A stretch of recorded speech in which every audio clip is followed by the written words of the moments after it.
আমি যখন school class 12 পেরিয়ে কলেজে ভর্তি হই, আমার যদিও আশুতোষ কলেজ ছিল, তবু আমার অবাধ যাতায়াত ছিল গভর্নমেন্ট আর্ট কলেজে।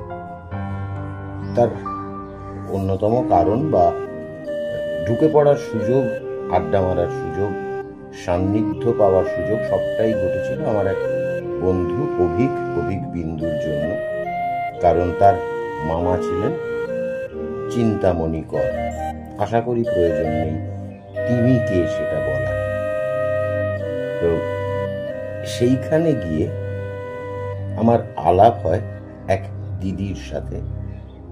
নাম বললাম না, কারণ এই মুহূর্তে সংযোগ নেই ঠিকই, কিন্তু নামটা প্রকাশ্যে আনতে চাই না।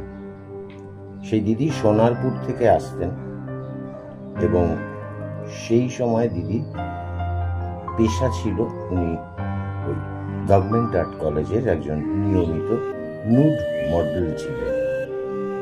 তিনি আসতেন এবং এসে ওই ক্লাসরুমগুলোতে যেতেন, সম্পূর্ণ বিবস্ত্র অবস্থায় দাঁড়াতেন এবং ছবি আঁকা চলত, কখনো ভাস্কর্যের কাজ চলত। ওই দিদি ভালোবাসতেন। সেই সময় মেট্রো গলিতে একটা রেস্টুরেন্ট ছিল, আমি আবারও নাম বললাম না, সেই রেস্টুরেন্টের একজন কর্মীকে।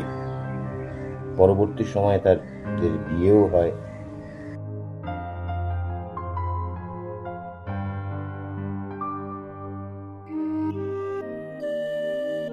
দিদিকে প্রশ্ন করেছিলাম, আচ্ছা এই যে তুমি এভাবে এসে দাঁড়াতে হয় বিবসনা হয়ে, তোমার খারাপ লাগে না?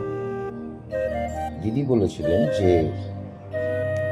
আমরা মেয়ে তো, আমরা দেখে বুঝতে পারি যে যখন দাঁড়াই যে কোন চোখগুলো দেখছে, কোন চোখগুলো চাটছে।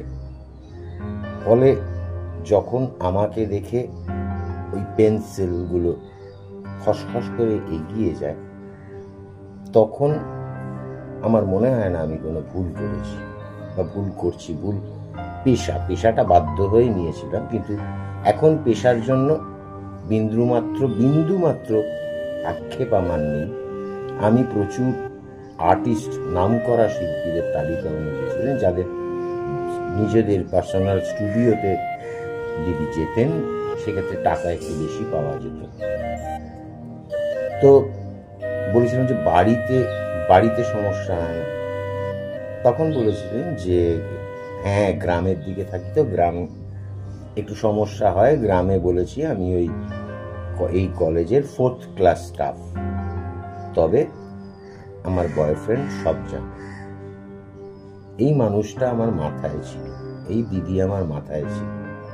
কারণ এই দিদি সোনারপুর থেকে আসতো যখন, তার ব্যাগে রুটি আর একটু আলুর সাথে ফুলকপি ভাজা ইত্যাদি নিয়ে আসতো। শীতকালে একটু বুড়ো থাকতো। দিদি কিন্তু বলতেন যে হ্যাঁ রে ভাই, খেয়ে এসছিস, খাবি কিছু? ভীষণ মনে পড়তো দিদিকে। এবং সেই দিদিকে কেন্দ্র করেই, সেই দিদির কথা মনে রেখেই আমাদের এই গল্প নগ্নতার জন্য।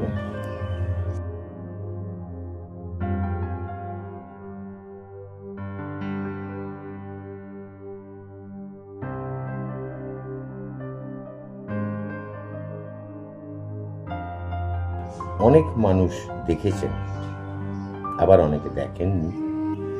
তাদের অনুরোধ করব এই ছবিটি দেখার জন্য।